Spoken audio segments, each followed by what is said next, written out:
Hello everyone, myself Sneha Murthy, studying in Sri Venkateshwara College of Engineering from ISC branch. Today the subject we are going to discuss is environmental studies and e-waste management, and the topic here is e-waste pollutants. First is the introduction. E-waste pollutants, a growing environmental challenge. E-waste is a growing problem with the millions of tons of electronic devices discarded annually.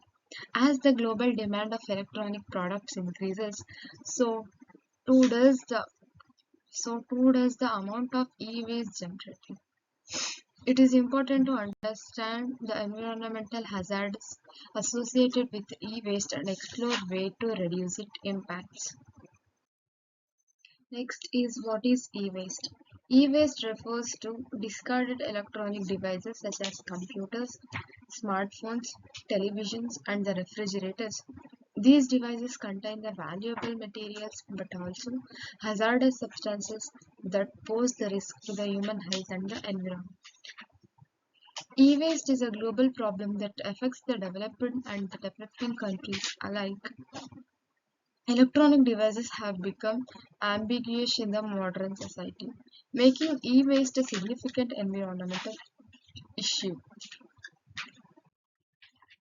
Next is the hazardous components which are used in the e-waste are: first is battery, second is circuit boards, third is monitor, and the last is smartphone.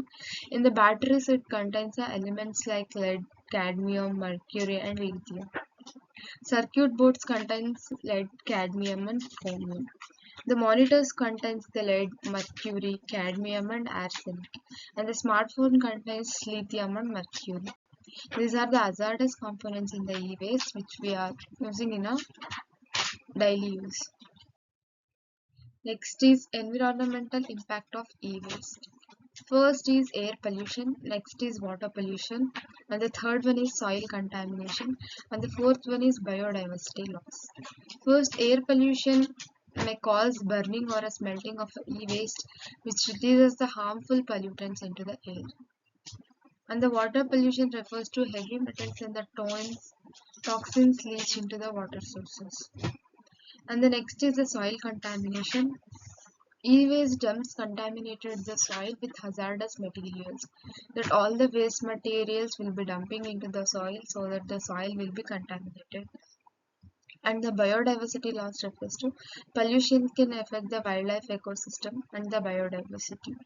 So lots of pollution, lots of air pollution, water pollution, and soil contamination. The biodiversity may get lost, and all the wildlife in the ecosystem may decline early. Next is heavy metals which are produced in e-waste. First is lead, next is mercury, third one is cadmium, and fourth one is chromium. Lead, lead damages to the nervous system, kidney, and the reproductive system.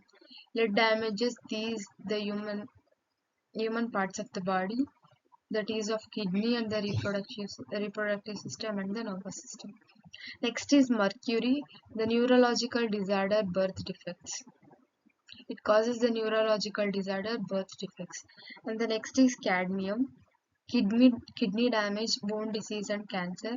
Cadmium may lead to cancer also.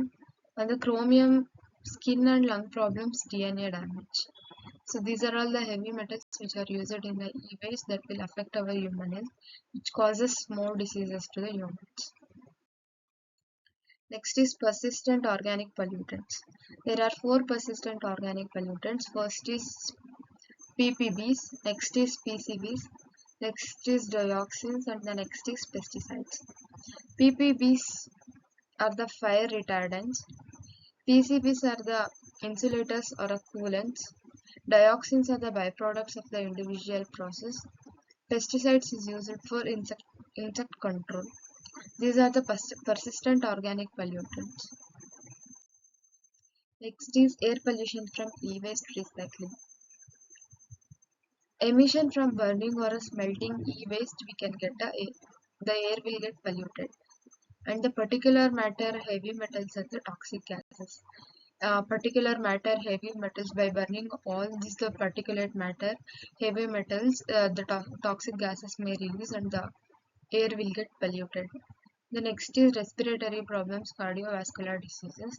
As we know that by drinking these type of uh, air gases, we can get the so many respiratory problems and also cause cardiovascular diseases in everyday. Next is water pollution from e-waste. Leaching of hazardous substances into water sources. Contamination of drinking water and aquatic systems. Aquatic ecosystem. Health problems, ecosystem disruption. The people will dump all the waste into the water so that the water will get pollute and it will get the aquatic animals which are present in the water may get polluted easily and they may cause die. If those particular animals which are eaten by the human may get the health diseases also. Next is soil contamination by e-waste. Heavy metals such soil contamination by e-waste are done by heavy metals, persistent organic pollutants and the impact. Heavy metals such as lead, mercury, cadmium and arsenic. Persistent organic pollutants such as PCBs, dioxins and pesticides. Impact such as crop damage and the groundwater pollution. Next is reducing e-waste solution and strategies. There are four reducing e-waste solutions. In that, the first one is it reduces consumption. Second, responsible recycling. Third is e-waste collection programs, and the fourth is legislation and regulation. Reduces consumption refers to by fewer electronic devices extend their lifespan. It reduces the consumption of waste materials. Responsible recycling refers to properly dispose of e-waste supported certified recyclers. Proper dispose of e-waste. We want to dispose e-waste in a proper manner and the support certified recyclers. Third is e-waste collection programs. Support the local initiatives to collect and recycle the e-waste. We have to collect all the e-waste which is generated by the house and have to dump it in a dump it in a local initiative. We have to give to the local initiation and they will dump wherever they want in a good place. And the next is legislation and the regulation. Enforce regulation on e-waste management and disposal. We have to enforce the regulations on e-waste management and disposal of all the waste which is generated by the humans. These are all the four reducing e-waste solutions and the strategies which we can follow in our daily life. Thank you.